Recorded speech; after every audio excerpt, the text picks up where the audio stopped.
और देखिए जब कोई भी अपने खातिर जमीन उतार हो कौन के बसा के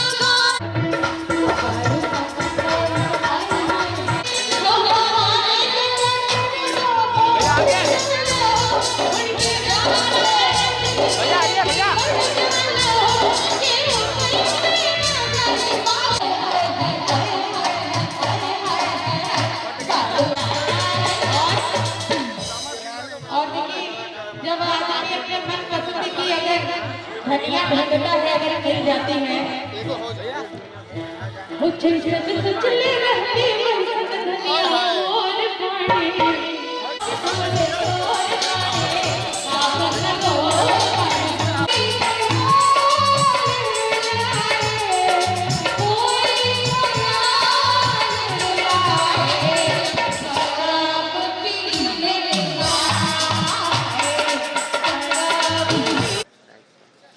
आज मतलब बहुत खुशी की बात है कि हम तो चाचा बहने हैं। सबसे बड़ी सौभाग्य की बात है हमारे बुलबुल भैया हमारे राजकुमार भैया जिला पंचायत हमारे गुरु जी क्या बात ताली बजा के स्वागत करिए गुरु जी के। छोटे पर से हम सुनते आ रहे हैं मतलब उस टाइम गाते थे उस टाइम हम एबीसीडी भी नहीं जानते थे कक्षा 8 में पढ़ते थे तब से गाना सुनते आप सुरेंद्र मिश्रा जी को जोरदार ताली बजाओ ताली बजाए खटखटाए के गुरु जी खाती बहुत अच्छा गीत भक्ति देवी गीत ऐसा गीत कीजिए ऐसा कोई ना हो ये 2010 11 12 तो पैदाइश हुई चाहे अब तक आए हुई देना सकते हुए ये हम जानते सच्चाई है। सही बात है।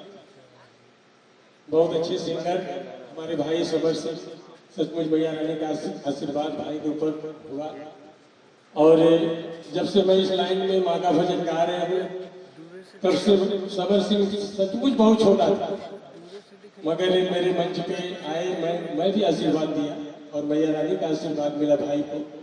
आज ये बहुत ही ऊंचाई पे है और मुझे बहुत खुशी मिलता है।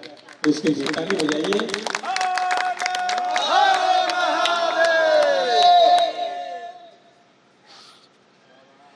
कहीं ना कहीं से सबका आशीर्वाद लगता है सबका प्यार दुलार लगता है तभी कोई कुछ कर पाता है और आपने आशीर्वाद दिया है आपने ऐसा आशीर्वाद दिया है कि लोग बहुत आगे हैं। तो ये बहुत बड़ी कृपा है महादेव जी आपके ऊपर जिसको छू देते हैं तो मुझे कर जाता है। मनोज दोनों जन सही क्या हुआ कहाँ हो भैया इधर से कीबोर्ड उठा था भैया तीन हल्का सा मुन्ना भैया लव यू आवा इधर आओ इधर आओ थोड़ा साउंड थोड़ा आवा मुन्ना भैया ये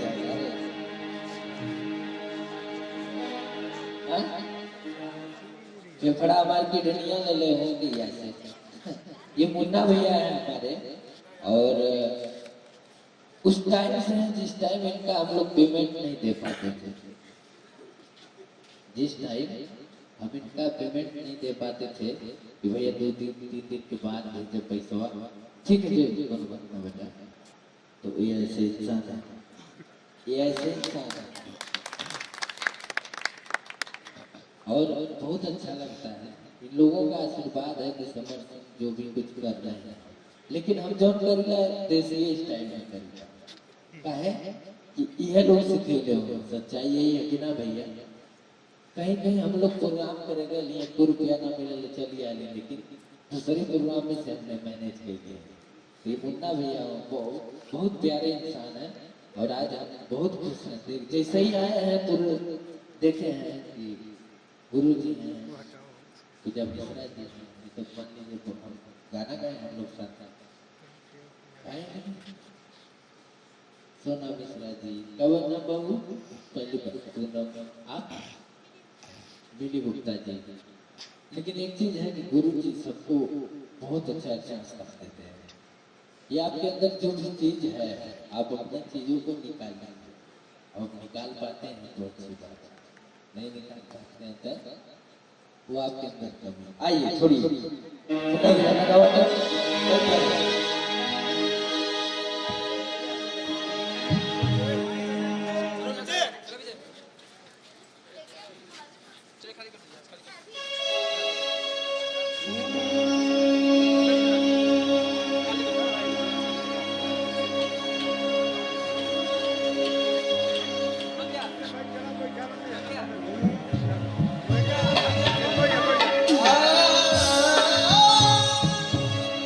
और हमारे छोटे भाई सौरभ सिंह रसगुल्ला डांस करिए और चाचा जी भी डांस करिए।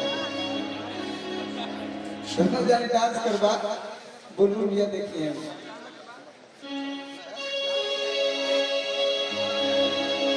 चलिए आए हम समर सिंह। बहुत खुशी की बात है कि आज हम खुद चाचा बने। हमारा चाचा बना ले, दुनिया चाचा बना ले के सभी। और ये ऐसा आंगन है, ये ऐसा घर है जहाँ से हम खुद फल फूल के बड़े हुए हैं। यही सच्चाई है। जैसे वो फूल गुलाब का चमकत है, वैसे ही हम यहाँ से पैदा होके बड़े हुए। अब बुलबुल भैया हमार माई कहला, हमार बाबू कहला, हमार चचा कहला, हमार भैया कहला, हमार कुल बुलबुल भैया। उनके खातिर कौन हमारे पास शब्द ना कि जो हम शब्द बोली उनके ऊपर चल जाए, बोलनी चाहिए। हम पटना रहनी है, 2 बजे तक पटना रहनी है। और बाद हम कहते हैं कि हम 6 बजे 7 बजे ले पहुंच जाएंगे। इतना ट्रक का जाम रहा कि हम पागल हो गए। तो मनोज ऐसा रहना कि यहाँ लेके आ गए टाइम तक फोटो रखता कुछ अब कुछ गावा बजावा।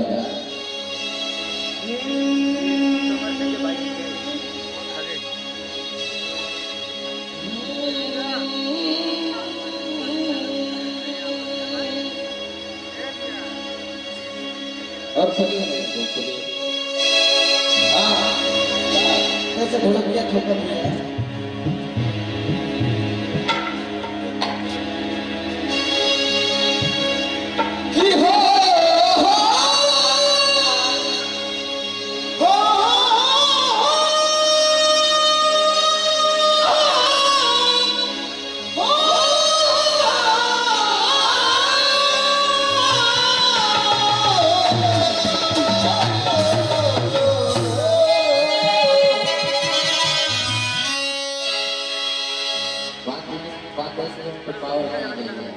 पूरा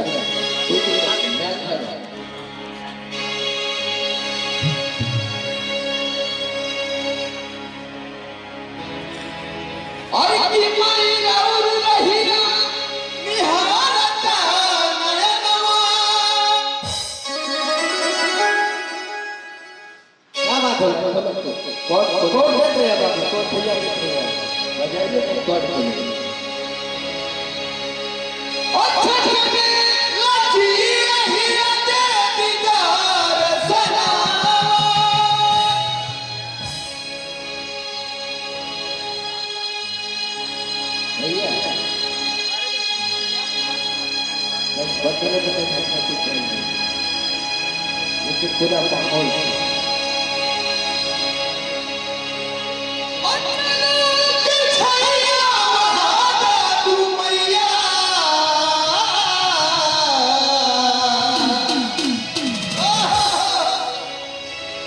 अमनिला समरवा के कही कहानवा।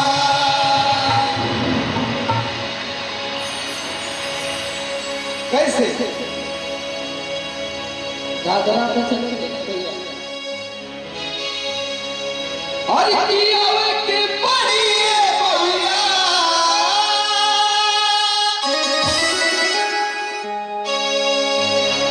अब के पड़ी तोहरा के पड़ी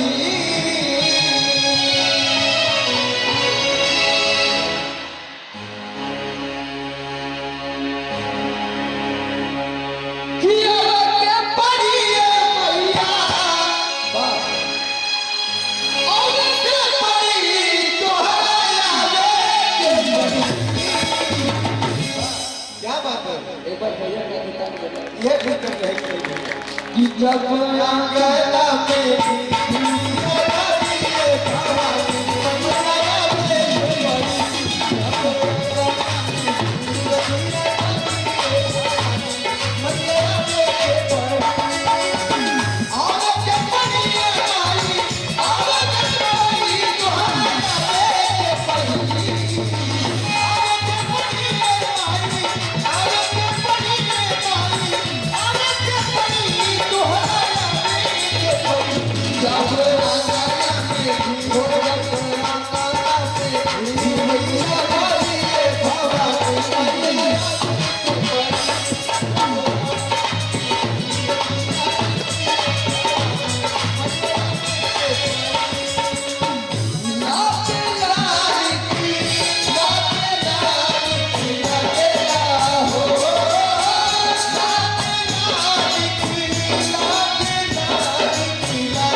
क्या बात है?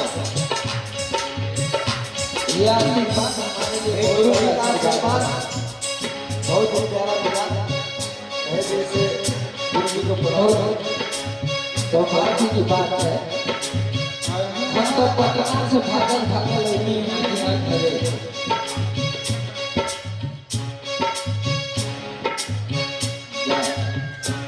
इको लड़के के क्या? अरे बाप रे, इको लड़के वाले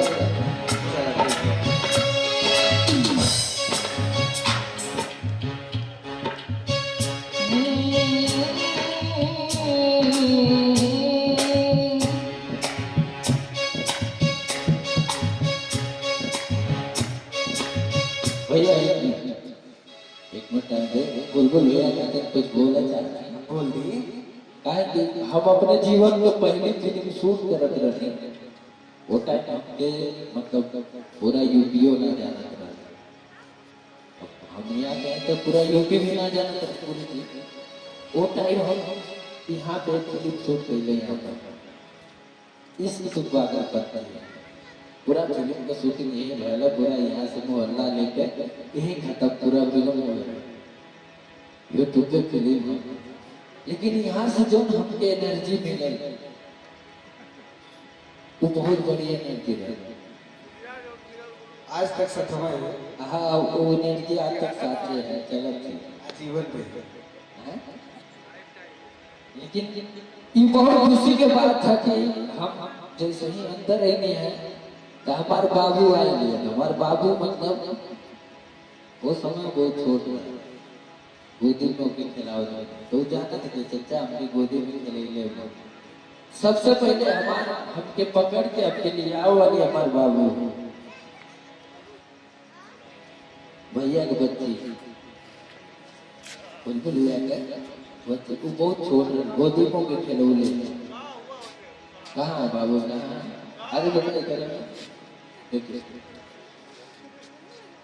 वो एक ही इंसान को जाती है, समझ में किसको जाती है बेटा? आप किसको जानते हो? वाह क्या बात है, करता नहीं बाबू खाते हैं। और कोई अंकल को नहीं जाती है, वो उसके गए अंकल समझ। अब समझ सुनना हुआ तो ये कर दुर्भाग्य है।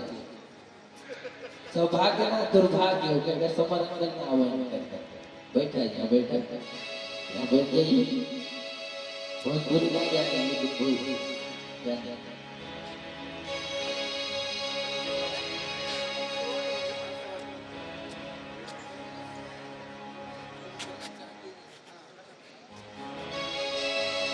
तैसे भाभी सूद गली जागत है अब वार चलेंगे अपना अरे वहीं से देख लिया तब वो चलिए अरे चांदी के कटोरी चम्मच दूध पी है घराना।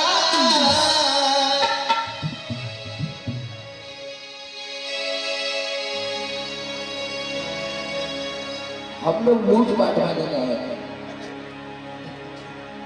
लूट पाट वाले का है जैसा हो लोग तो वैसे कर देगा अरे की चांदी के कटोरी चम्मच दूध पी है घराना।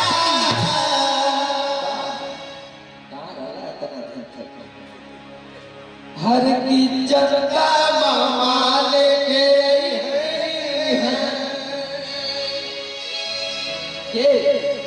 हर की जनता मामा लेके सुनवा के पलाना मामा लेके सुनवा के पलाना जनता मामा लेके चांदी के कटोरी चम्मच दूध पी है चांदी के कटोरी चम्मच दूध पी है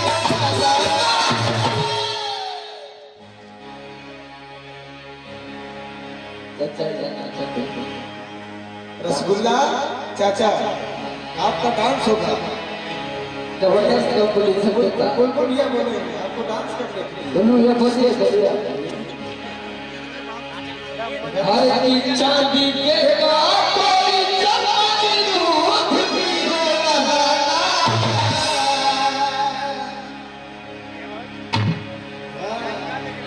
ये भैया घेर तब भैया घेरे के मतलब घेरे कैसे देखी दूधी लेके आवा हर की चांदी के कटोरी चम्मच दूध पी है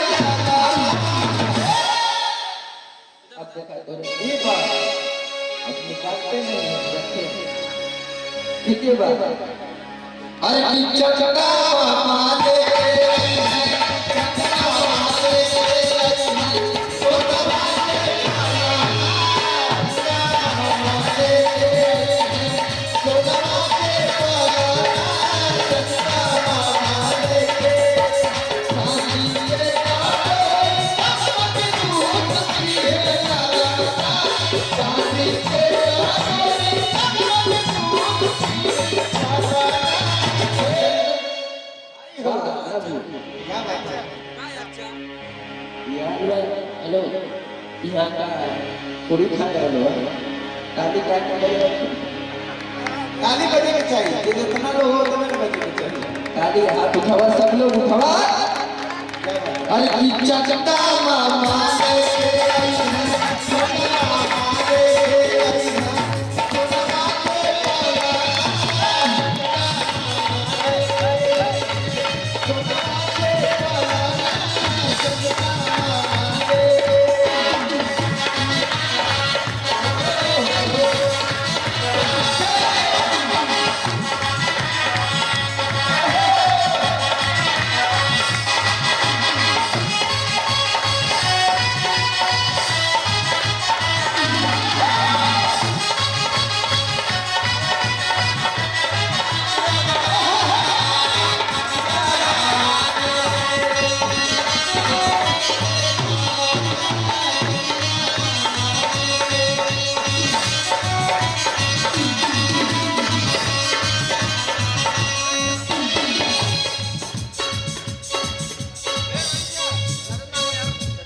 और गाँव में आप लोगों के बीच पता था माता बहन करके कैसे गाँव चोर सुहर का पता पान खवाई सोहर गवाई खूब पानी बजाना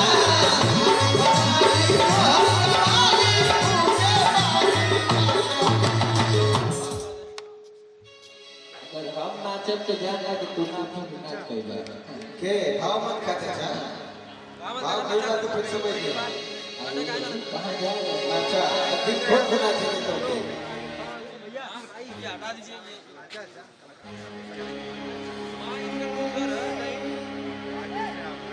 अड़हुल के फुलवा में कवन गुण हो आई गई उल्लू भाई। भवन के भगवा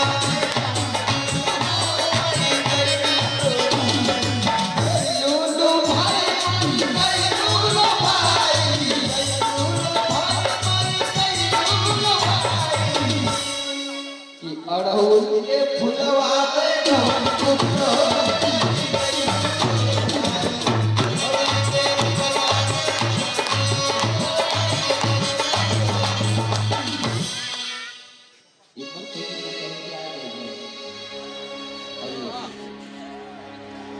हर की पान खवाई सोहर गवाई खूबे बारी बजाना।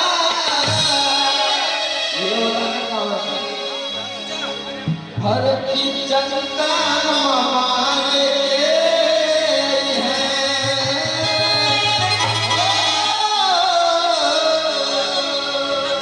की हो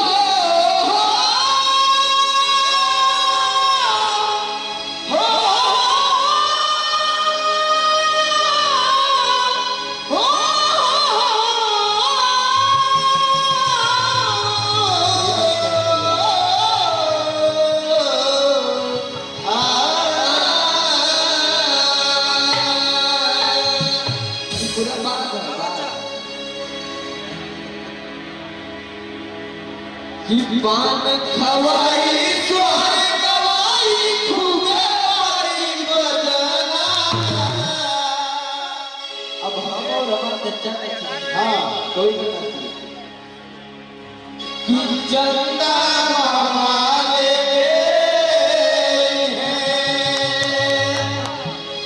अवना लौकी है प्रेजेंटेशन अरे कि चंदा मामा ले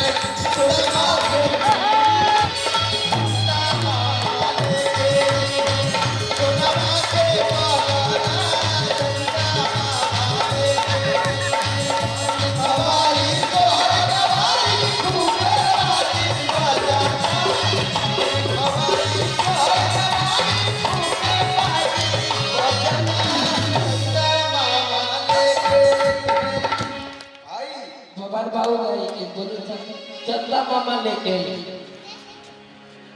चंदा मामा लेके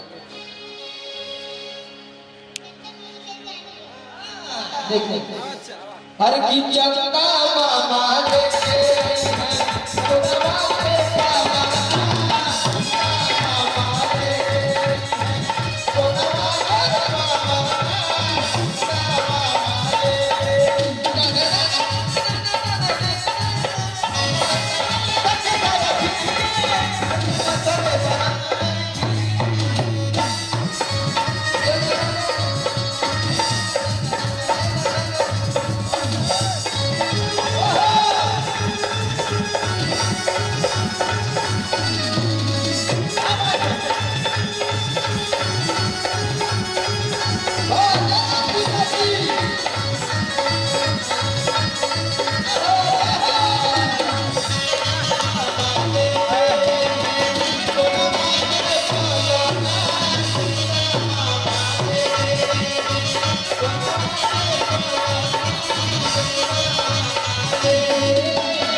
अपने द्वारा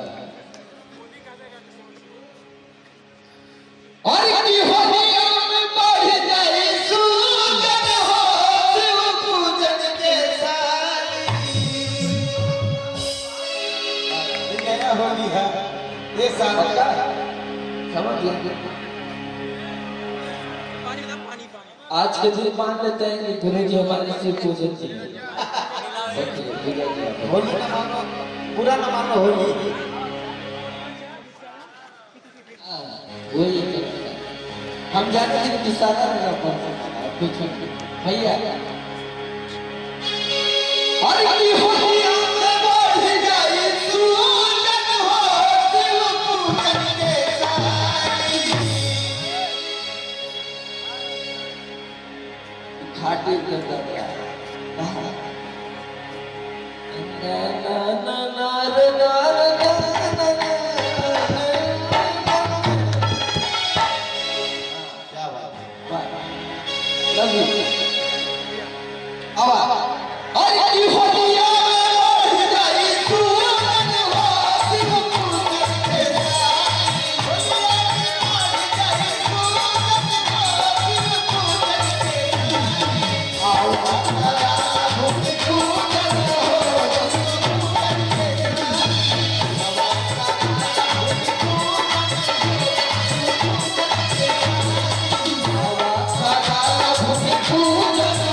एकरे अंतरा में प्रदुम जी डांस करिए कैसे।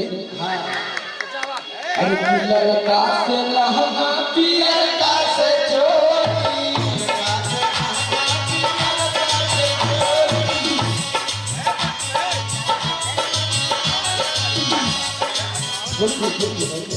प्रदुम हमारा नाचेगा हमारे साथ।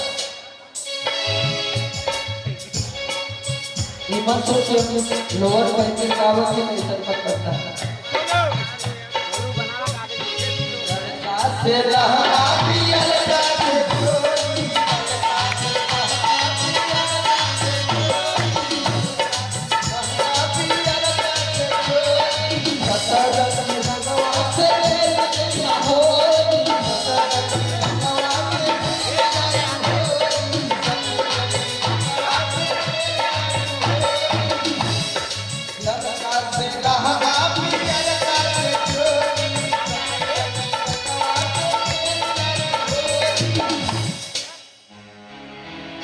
जब माथे पे टीका लगावा ना साक्षात महादेव नजर आता।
हमारे बड़े भैया राजकुमार भैया की तरफ से 1100 रुपये का पुरस्कार आया है, कई कई से प्रणाम।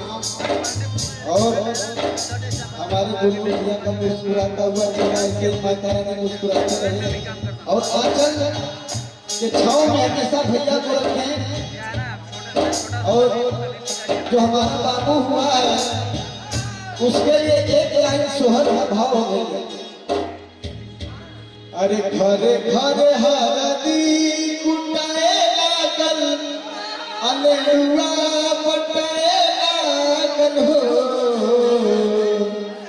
एक मिनट हमारे भैया भी आइए तब भी हम जाएंगे, अभी नहीं गा पाएंगे ना ना। आप भी आइए ना भैया थोड़ा सा अरे आइए जाओ लेंगे।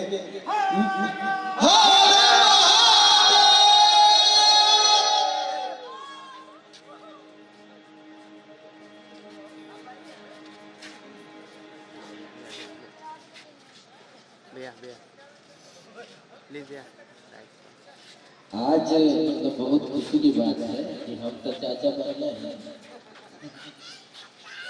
सबसे बड़ी सौभाग्य की बात है हमारे बुलबुल भैया हमारे राजकुमार भैया जिला पंचायत हेलो इसलिए कहा कर रखा हेलो इकुल हमारे गुरु जी क्या बात है, ताली बजा के स्वागत करिए गुरु जी के। छोटे पर से हम सुनते आ रहे हैं, मतलब उस टाइम गाते थे नहीं, उस टाइम हम एबीसीडी भी नहीं जानते थे, कक्षा 8 में पढ़ते हैं तब से गाना सुने। आप सुरेंद्र मिश्रा जी वर जोरदार ताली बजाओ, ताली बजाए खचखचा के एकदम गुरु जी खाती। बहुत अच्छा अच्छा गीत भक्ति देवी गीत ऐसा ऐसा गीत कीजिए ऐसा कोई ना हो ये 2010 11 12 तो पैदाइश हुई चाहे अब तक आए हुई देना सकते हुए ये हम जानते सच्चाई है। सही बात है। बहुत अच्छे सिंगर हमारे भाई सबर से सचमुच भैया रानी का आशीर्वाद भाई के ऊपर हुआ। और जब से मैं इस लाइन में माँ का भजन गा रहे हुए तब से सबर सिंह सचमुच बहुत छोटा था, मगर मेरे मंच पे आए मैं भी आशीर्वाद दिया और मैया रानी का आशीर्वाद मिला भाई को। आज ये बहुत ही ऊंचाई पे है और मुझे बहुत खुशी मिलता है। इसके ताली बजाइए।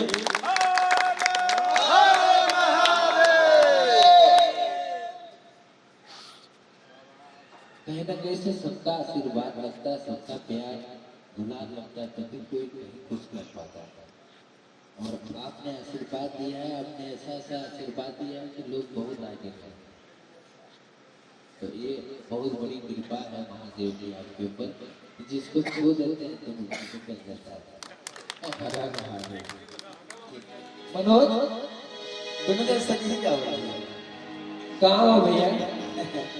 इधर सखी फोटो उठा था भैया तीन साल का सा मुन्ना भैया लव यू आवा इधर आओ, इधर इधर आओ, थोड़ा साउंड थोड़ा आवाज मुन्ना भैया ये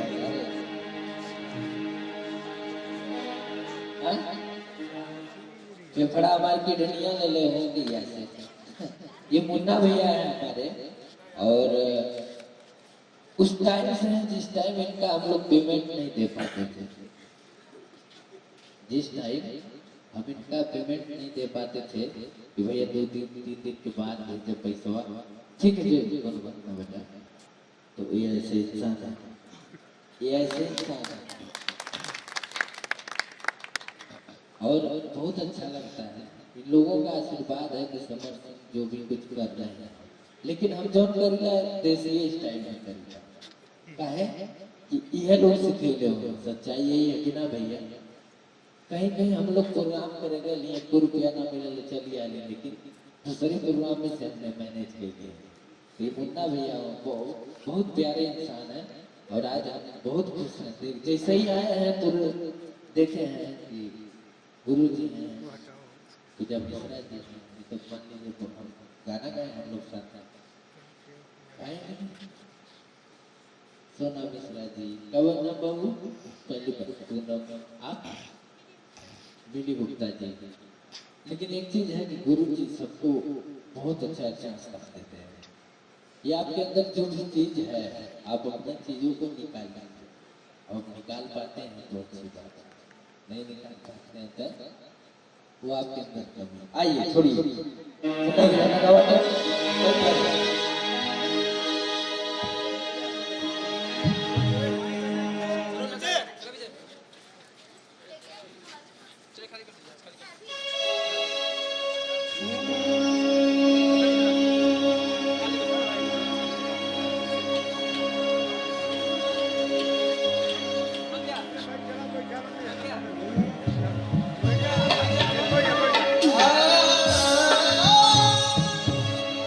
और हमारे छोटे भाई सौरभ सिंह रसगुल्ला डांस करिए और चाचा जी भी डांस करिए। दोनों जाने डांस करवा बुलबुल भैया देखिए।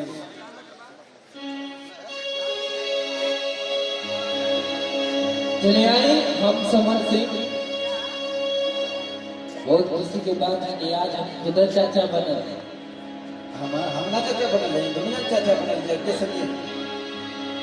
और ये ऐसा आंगन है, ये ऐसा घर है जहाँ से हम खुद फल फूल के बड़े हैं। यही सच्चाई है। जैसे वो फूल गुलाब का चमकत है, वैसे ही हम यहाँ से पैदा होके बड़े हैं।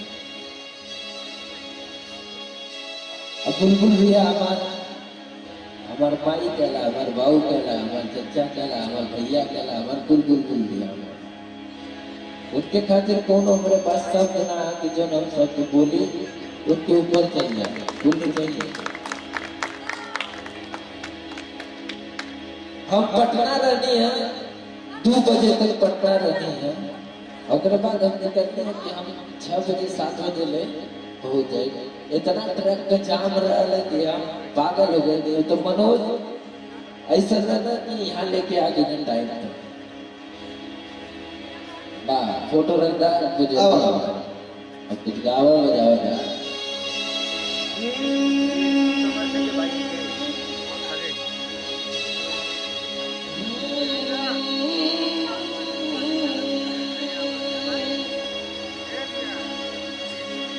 और कैसे ढोलक दिया ठोकर दिया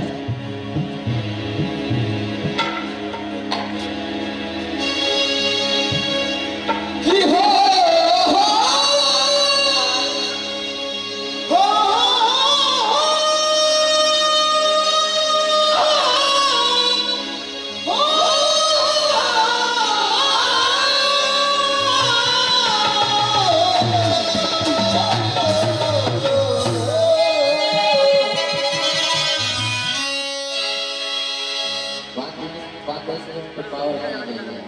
पूरा मैं घर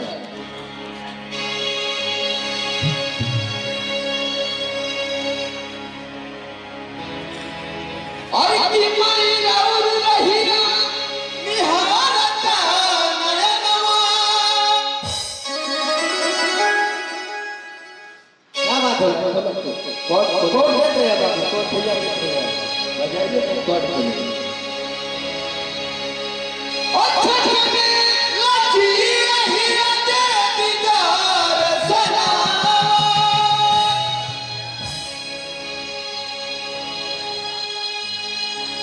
भैया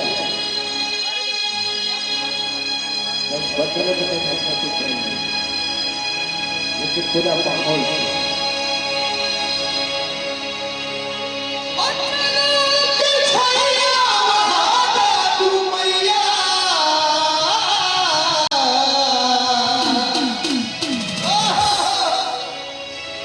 अमनिला समरवा के कही कहानवा।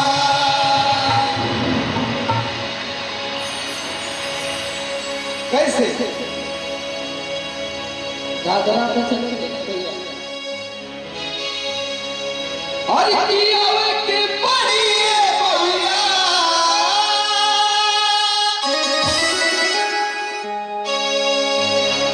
अब के पड़ी तोहरा के पड़ी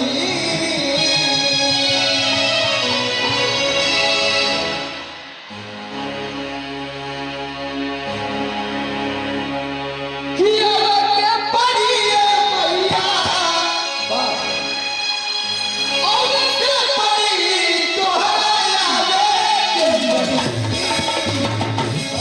क्या बात है? एक बार भैया का किताब बता ये भी कर रहे हैं कि जब अंगना में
ये आशीर्वाद हमारे लिए एक गुरु जी का आशीर्वाद बहुत ही प्यारा मिला है, जैसे गुरु जी को बहुत सौभाग्य की बात है। हम तो पटना से भागल भागल यहाँ खड़े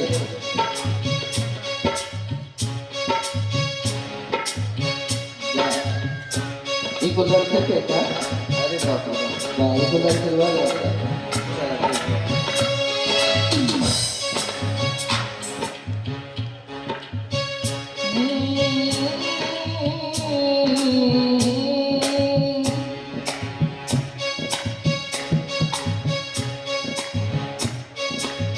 भैया एक मिनट टाइम दे।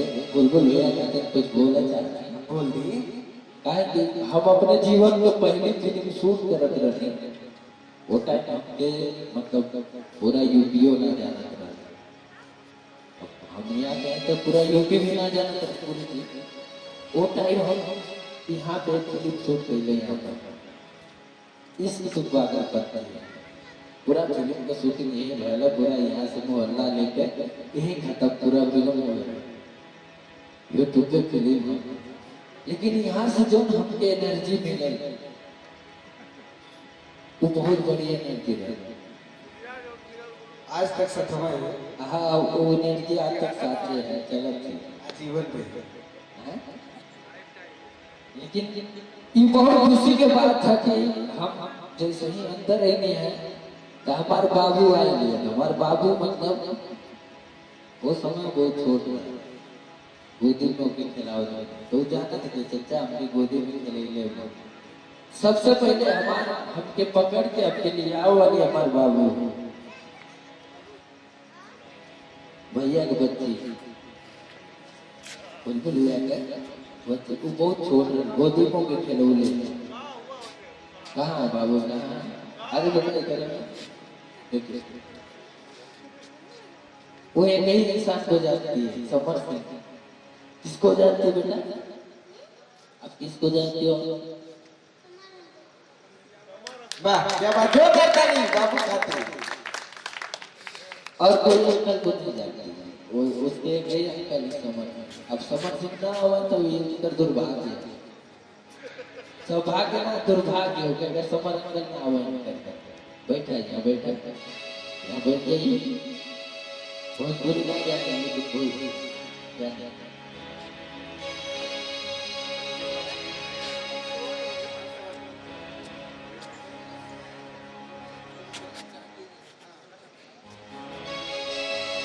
कैसे भाभी सूद गली जागत है अब वहां चलेंगे अरे वहीं से देख लिया तब वो चलिए। अरे की चांदी के कटोरी चम्मच दूध पी है लड़ना।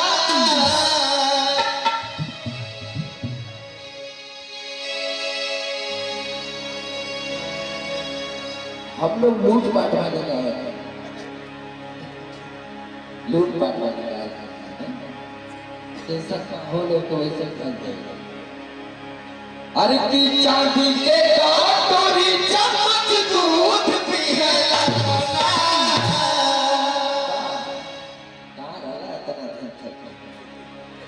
हर की चंदा मामा लेके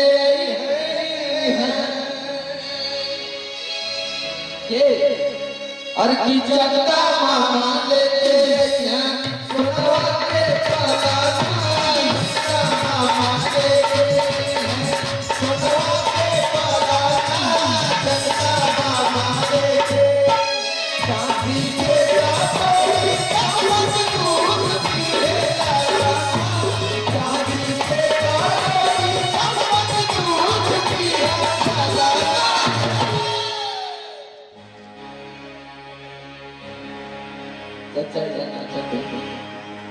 रसगुल्ला चाचा आपका डांस होगा। जबरदस्त पुलिस बिल्कुल ये बोलेंगे आपको डांस करने के लिए। दोनों ये बोलिए करिए। हर की चांदी के कटोरी चम्मच दूध पी है लड़ना।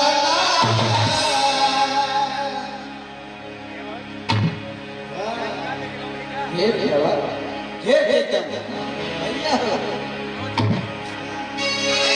घेरे के मतलब घेरे कैसे देखी दूधी ले क्या हुआ अरे की चांदी के बाबी चमची दूध की है अब देखा तो ये बात अब निकालते नहीं रखे ठीक है बात अरे की चचका मारे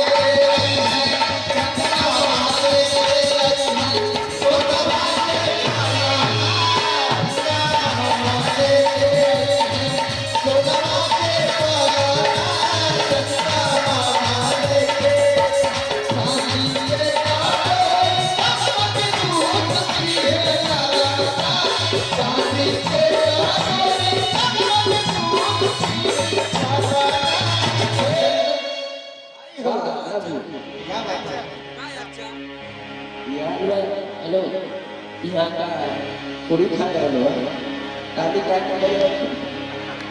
ताली बजे के चाहिए जितना लोग हो उतना बजे के चाहिए ताली हाथ उठावा सब लोग उठावा अरे की चचका मामा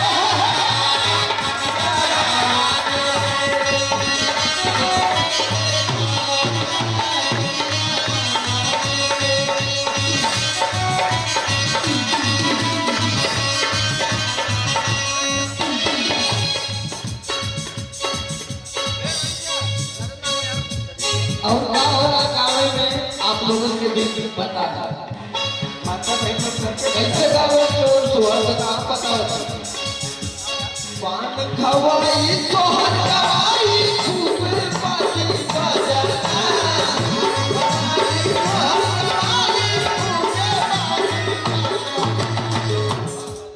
अगर हम नाचब तो ध्यान रख तू नाच कइला के भाव मत खाते जा भाव खाएगा तो फिर समझ गया कहाँ जा रहे हैं अच्छा अधिक खुद होना चाहिए तो के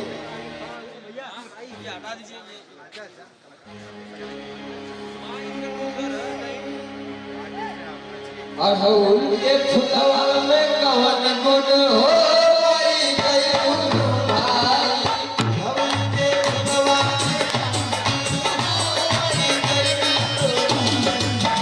लूलू भाई लूलू भाई कि अड़हुल के फुलवा में कवन गुण हो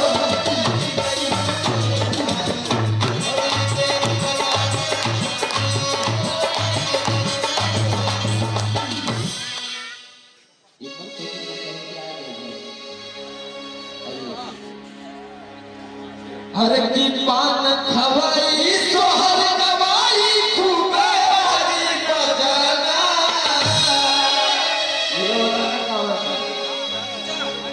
हर की जनता माने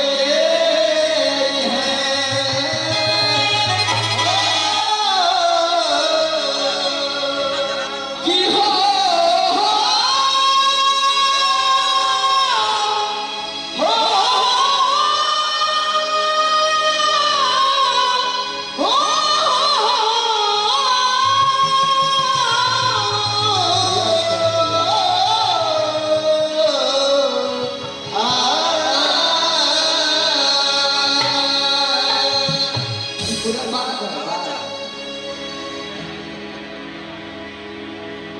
कि पान खवाई सोहर गवाई खूबे बारी बजाना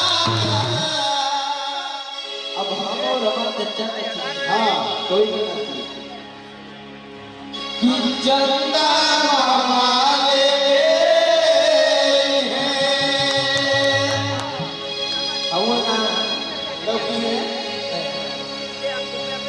रंजित के सज्जन अरे की चंदा माले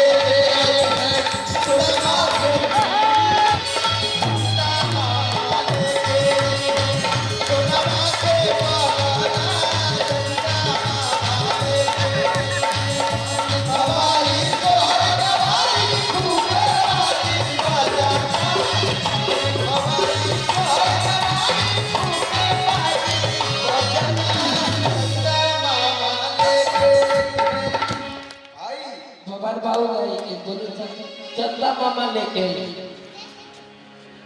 चंदा मामा लेके देख हर की चंदा मामा लेके सोनवा के पाला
अपने द्वारा और की होलिया में बढ़ जाए सूजन हो शिव पूजन के साली नया होली है ये साल का समझ लेंगे आज के दिन मान लेते हैं कि गुरु जी हमारे शिव पूजन जी होली ना मानो पूरा ना मानो होली वही हम जानते हैं कि सारा कुछ भैया और की होलिया में बढ़ जाए सूजन हो शिव पूजन के साली खाटी कर देता ना ना ना ना ना ना क्या बात है लव यू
पर जो भी गाना देले हो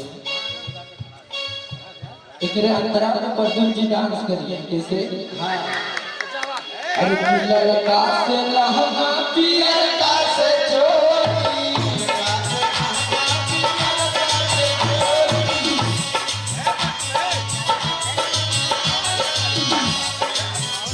प्रदुम हमारा नचेगा हमारे साथ ईमान सोचे लोअर पैंट कावत के नहीं मत करता से लहंगा पियल का से चोली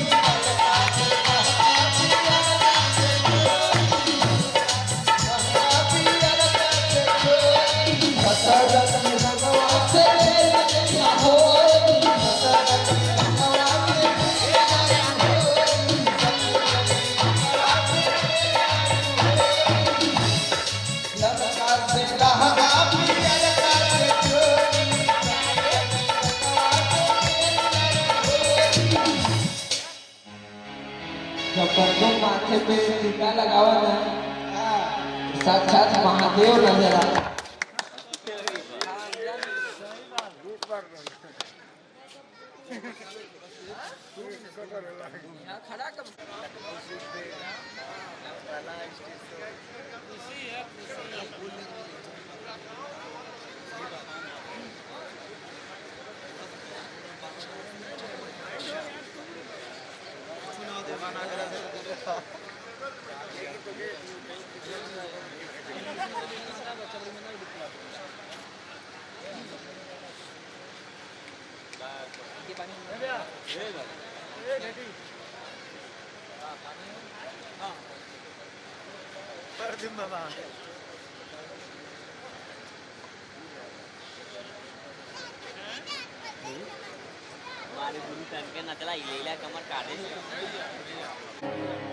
उनके भगवान से जुग जुग किए से लगा क्या बात है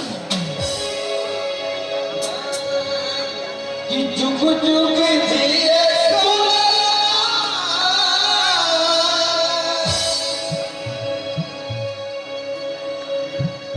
बैठा लोगों ने देखा शोहर में ऐसे गवाना सीख ले लोग तो कहीं ना कहीं केहू तो घर लूट ले जाएंगे मतलब कि वो घर इतना खुशी वाला लोगों के अपन घर दुआर फूल उठा दे उसको खुशी कि जुग जुग जिए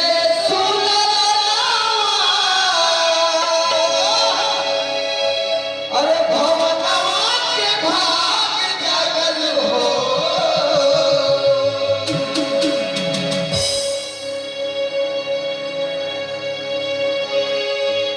ये प्रकाश भैया ये फरमाइश थी आपकी कि जुग जुग जिए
वहां पर देखिए हमारे साथ ना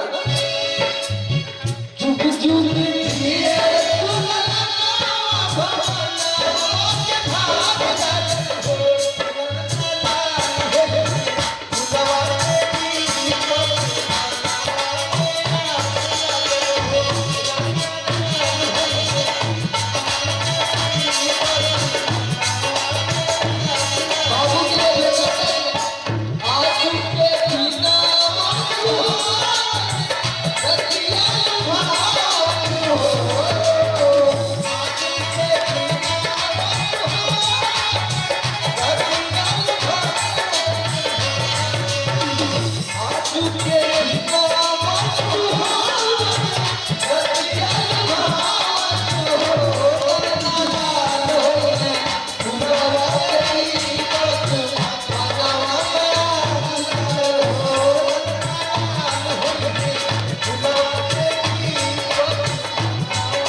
ये तो सबका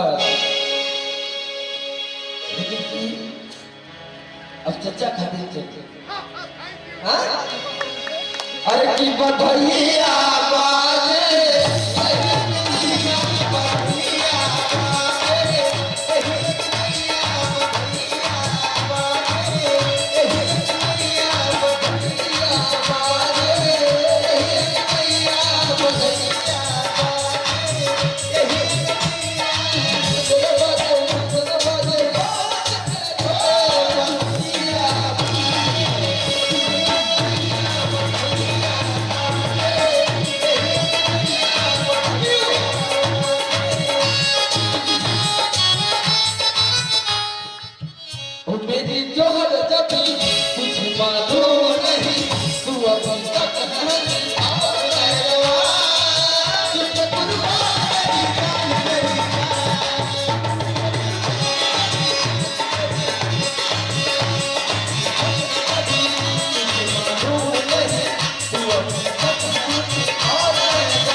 मोड में हम लोग चलते हैं उसी मोड में आप लोग चलते हैं ये सब आपके मोड में होना चाहिए क्योंकि गुरु जी क्यों हम जिस मूड में चल रहे हैं उसी मूड का आपको धुन उठाना है उसी मूड का चीज उठाना है याद रखना क्यों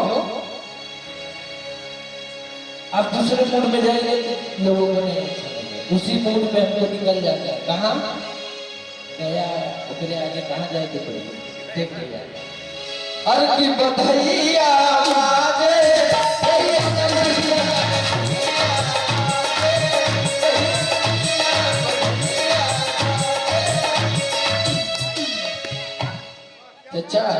सुनिएगा। अरे कि केहू लुटावेला धन सोना,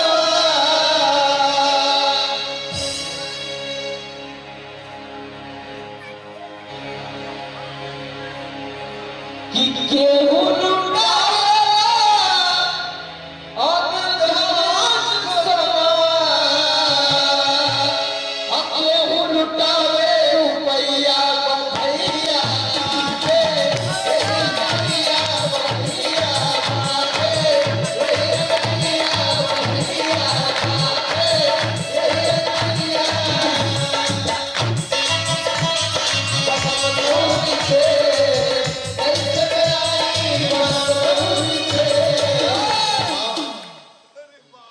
हमारे जयप्रकाश भैया लव यू।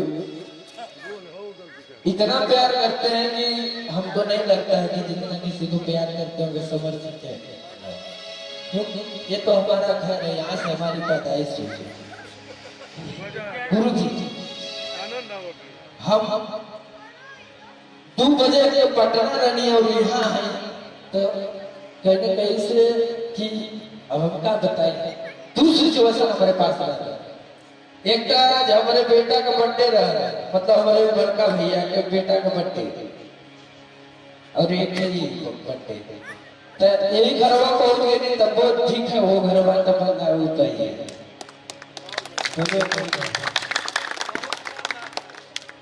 एक घरवा पहुंच गई तो वो घरवा पहुंच गई थी, तो हमारे खातिर नहीं घरवा बढ़ के वो घरवा काहे कि जहां से हमारी शुरुआत है। जीवन भर फिल्म पहला शूटिंग करनी थी यहाँ करनी, और आज हम 2 करोड़ 3 करोड़ का फिल्म कर रहे थे, तो यहाँ से कर दिया। यहाँ के आशीर्वाद कैसे आशीर्वाद है कि केहू लुटावेला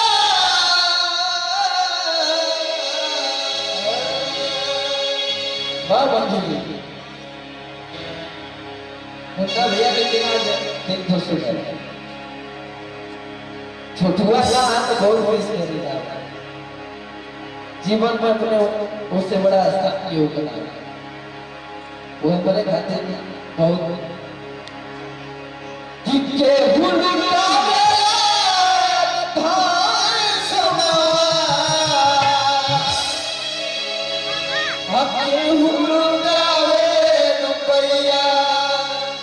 जयप्रकाश भैया नाच रे हमर जयप्रकाश भैया, अके हुलकावे रुपैया भैया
मुन्ना भैया लड़का का चाची सूट ले दी, चच्चा भर दी, चच्चा भर के कि चच्चा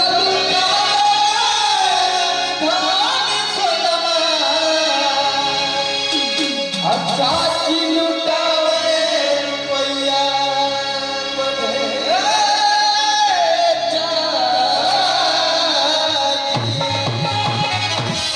हमर भाभी लड़का का चाची और अमरन का भाभी जयप्रकाश भैया, लड़का का चाची और हमार भाभी ही चाची लुटावे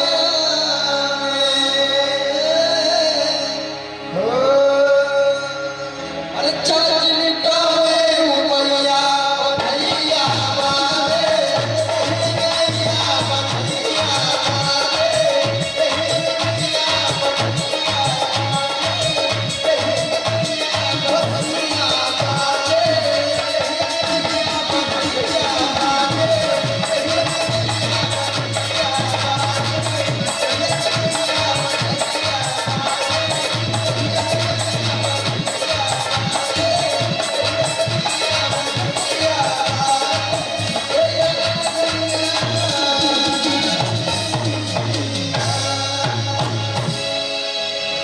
बहुत मेहनती है, लव यू।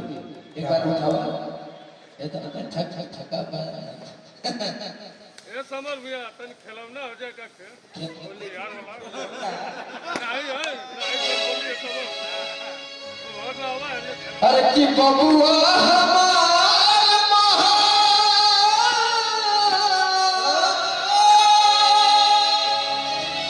ये मतलब एक बात था कि गावत थी ना गुरुजी की बबुआ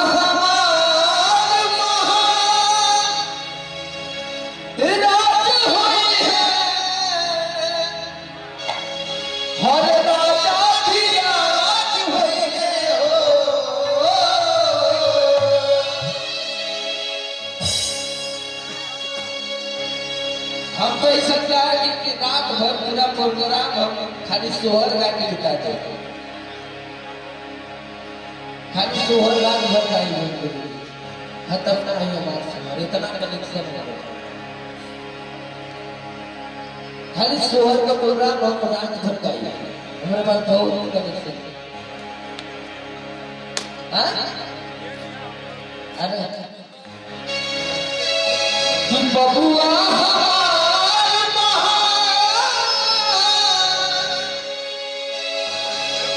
राजू होई है राजा भी राज होई है हो एकदम पावर में बजाए के वो खत्म कर दो घबराए के ना हां भाई घबराए क्या मत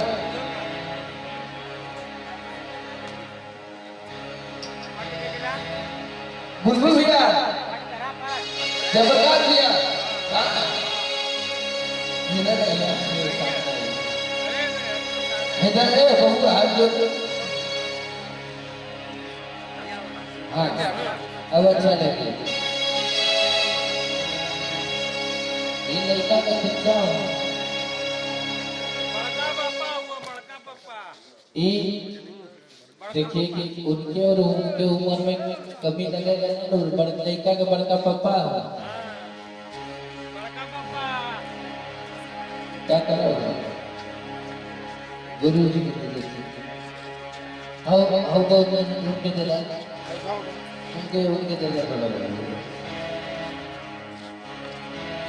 बात लिया लोग अभी बहुत आई जबरदस्त भैया अब बैठिए भैया बड़का पापा हुआ तो छोटका पापा बड़का पापा हुआ तो छोटका पापा थोड़ा धीरे से बड़का पापा हुआ तो छोटका पापा थोड़ा धीरे से रखे चचा चाहिए का उत्तर चचा तो उत्तर अरे की बबुआ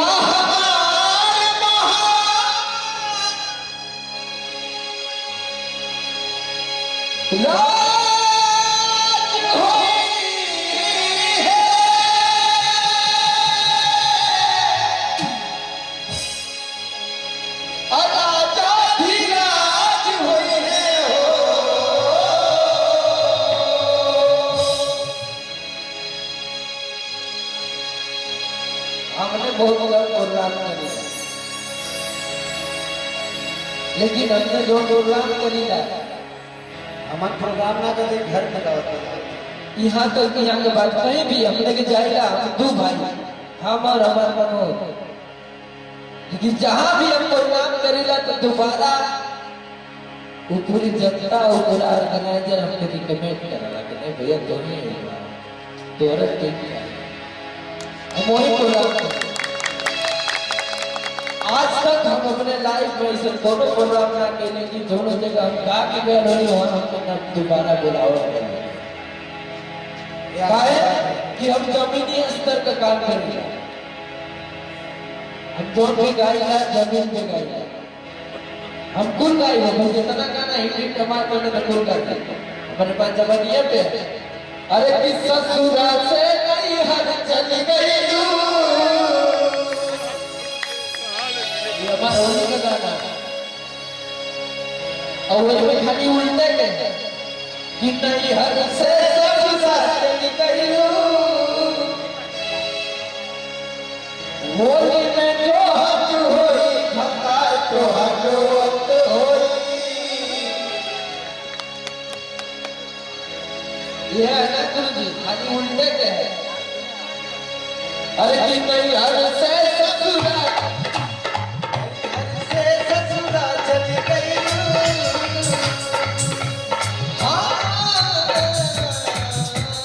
नहीं हर से ससुरा चली गई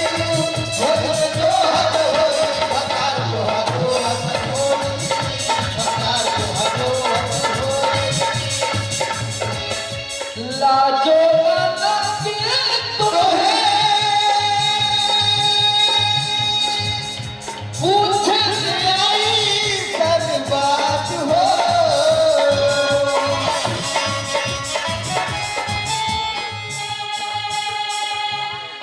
बड़ा कर बात हो हमसे बड़ा मते तोड़ा तो कई के भाई नहीं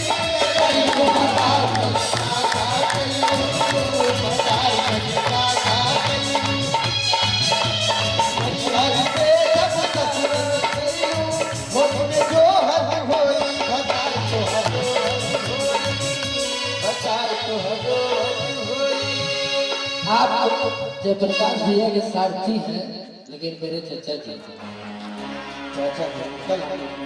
क्यों कि आपको हम रोजगार देते हैं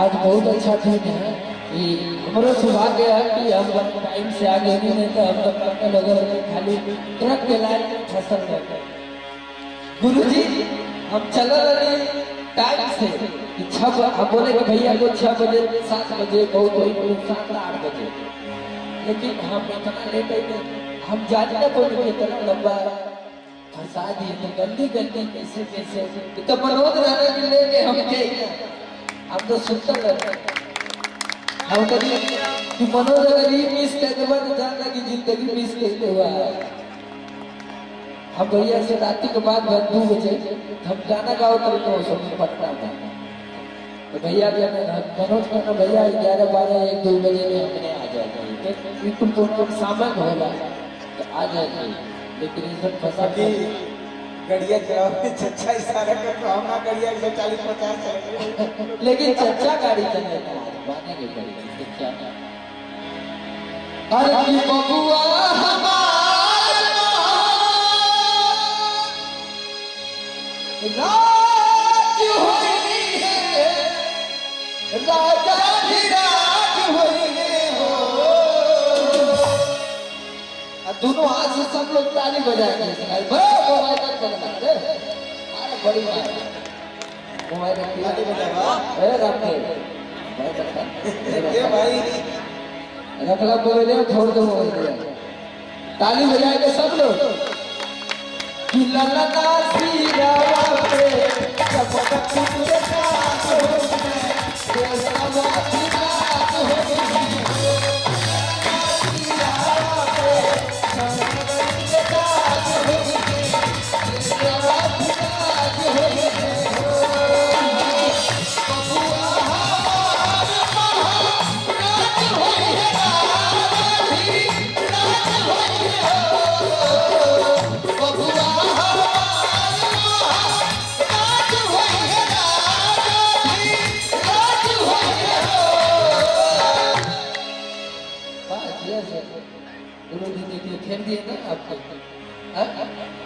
खेल देने की ना अब वो जान गए ना कि क्या चाहिए यही हो रहा है। हम घबराएंगे तो हमारे लोग घबराएंगे, हम शहर रखेंगे तो हमारे लोग और भी ज्यादा तैयार करेंगे। यही होता कहते हैं कैसे कि हम इनके ऊपर चलते हैं। ये लोग घबराएंगे तो हम तो ऑलरेडी घबराएंगे, तो ये लोग सामान लेंगे क्यों गाड़ी चलती तो ड्राइवर चला रहा है, लेकिन अभी सलाह दे वाला चाटे वाला अरे मतलब तेज चलाओ तो धीरे चलावा। अब देखिए कैसे कि बबुआ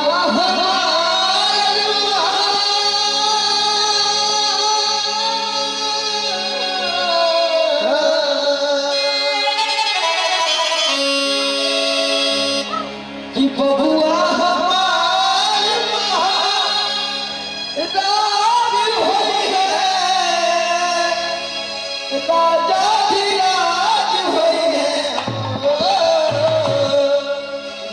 बाबू दे दो, ये मैं बाबू दे दो बाबा। आपके चचा कौन है? आपके चचा कौन है?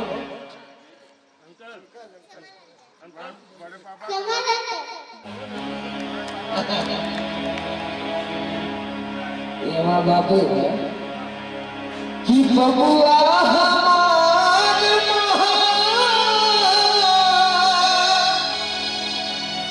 राज होई है,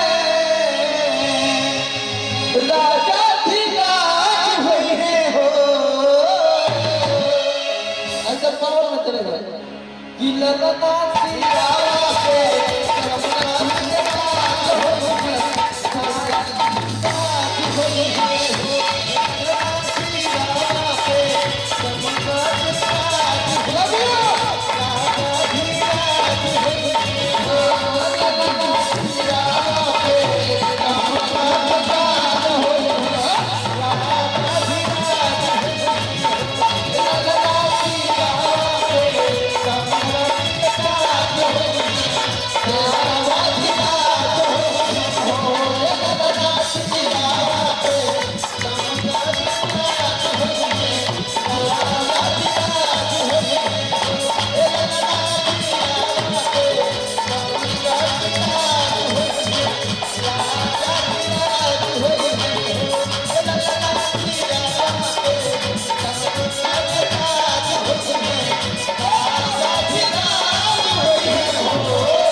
मुन्ना भैया लड़का का चाची सूट ले ली, चच्चा भर गई, चच्चा भर के कि चच्चा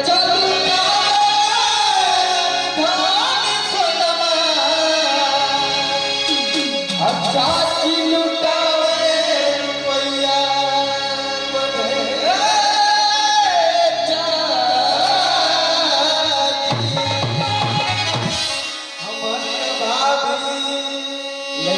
चाची और अमरन का जयप्रकाश भैया लड़का का चाची और हमार भाभी चाची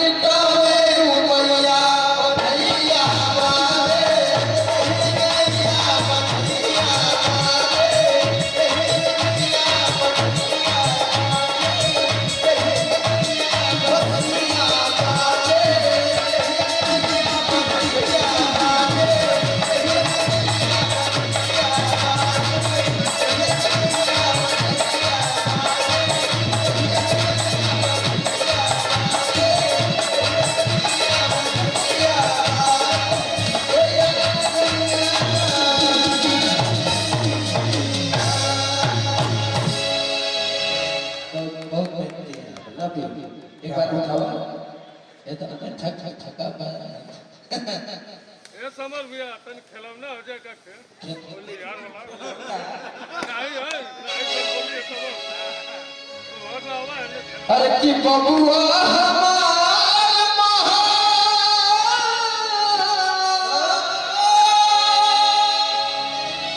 ये मतलब एक बात था कि गावत थी ना गुरुजी की बबुआ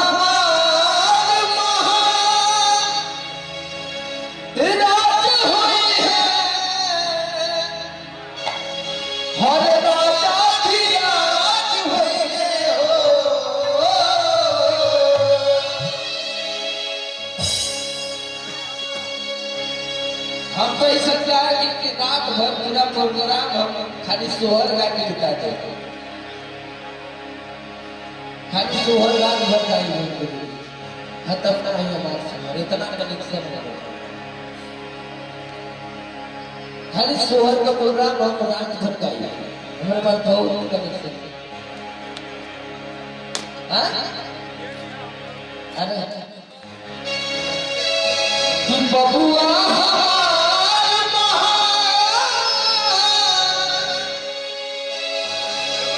राजू होई है और राजा भी राज होई है हो एकदम पावर में बजाए के वो खत्म कर दो घबराए के काम हां भाई घबराए क्या पर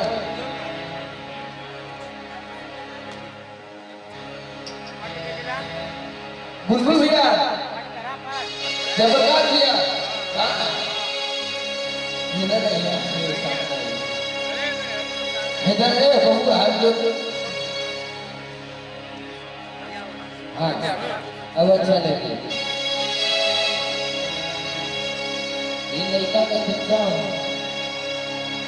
बड़का पापा ये देखिए कि उनके और उनके उम्र में कभी लगेगा ना तो लड़का का बड़का पापा हो बड़का पापा क्या करोगे गुरु जी हाउ बहुत उनके दिला उनके दिला बोला बात लिया अब बहुत है जब ना भैया अब बैठिए भैया बड़का पापा हुआ तो छोटा पापा बड़का पापा हुआ तो छोटा पापा थोड़ा धीरे से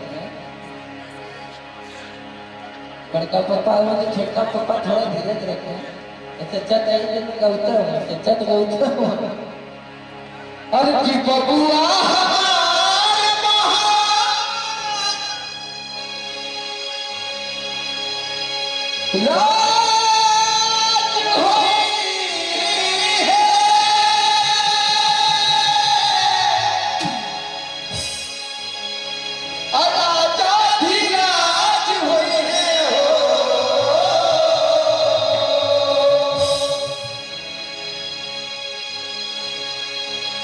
हमने बहुत प्रोग्राम करे लेकिन हमने जो प्रोग्राम करी हमारे प्रोग्राम ना करे घर में रहता यहाँ तक कि यहाँ के बात कहीं भी हम लेके जाएगा दो भाई हम और हमारे मनोज लेकिन जहाँ भी हम प्रोग्राम करेगा तो दोबारा वो पूरी जनता और पूरा ऑर्गेनाइजर हमने रिकमेंड करेगा कि नहीं भैया दोनों तो हम वही प्रोग्राम आज तक हम अपने लाइफ में ऐसे दोनों प्रोग्राम ना केले की दोनों जगह हम गा के गए रही वहाँ हमने दोबारा बुलाओ कि हम जमीनी स्तर का काम करेंगे हम जो भी गाएगा जमीन पे गाएगा हम कुल गाएगा तो जितना गाना हिट कमाल करने तो कुल गाते हमारे पास जवानिया पे अरे किस ससुरा से नहीं हर चली गई हमारा होली का गाना और वही में खाली उल्टे के कि नहीं हर से ससुरा चली गई होली में जो हट होई खता तो हटो होई सीधा है ना गुरुजी, खाली उल्टे क्या है? अरे कि नहीं हर से ससुरा चली गई,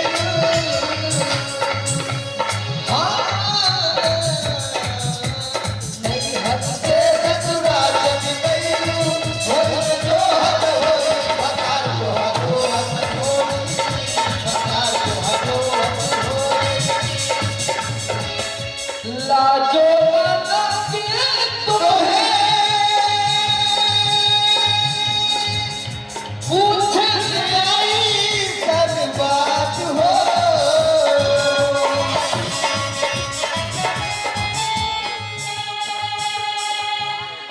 बड़ा सब बात हो,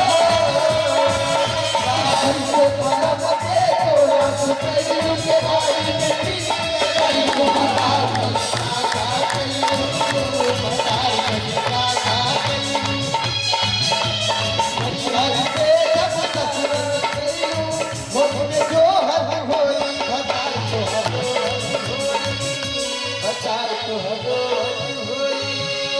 आप जयप्रकाश भैया के सारथी हैं, लेकिन मेरे चाचा जी क्यों कि आपको हम बहुत बार देते हैं।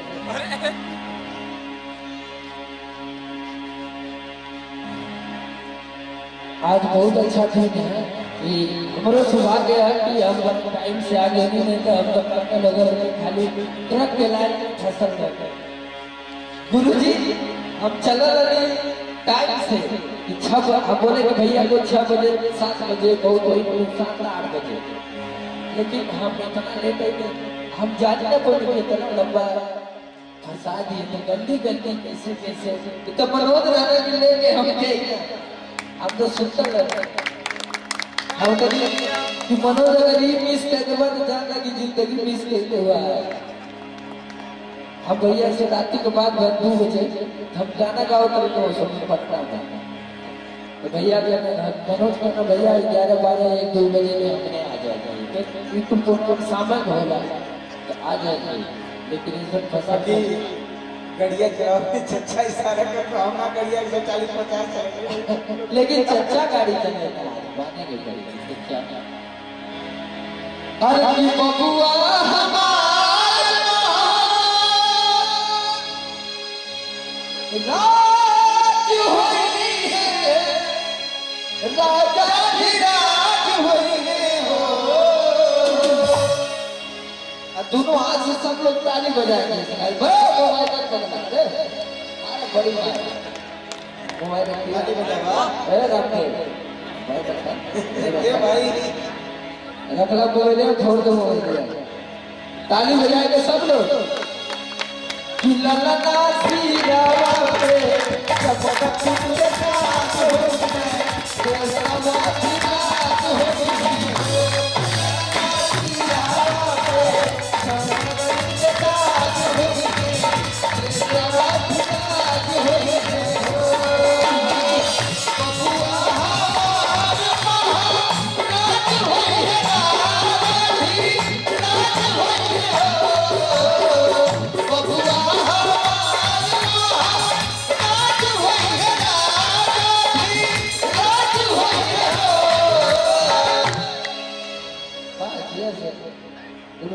खेल दिए ना आपको,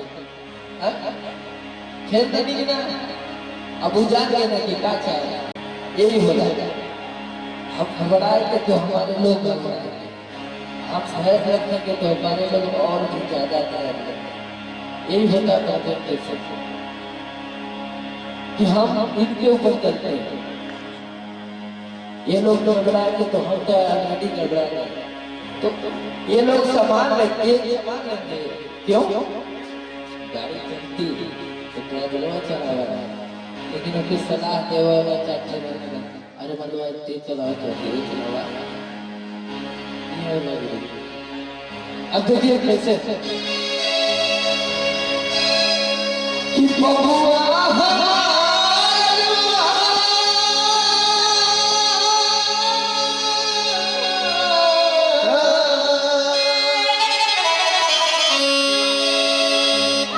कि बबुआ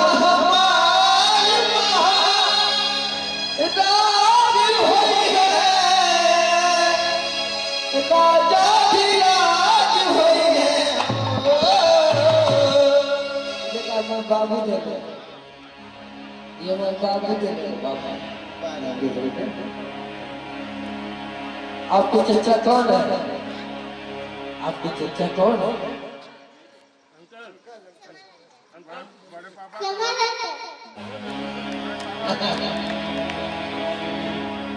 ये हमारा बाबू है कि बबुआ हमार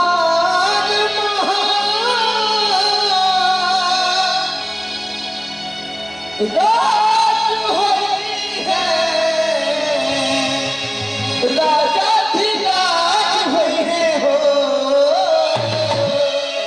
अंदर पावर में चले गए कि ललना सिया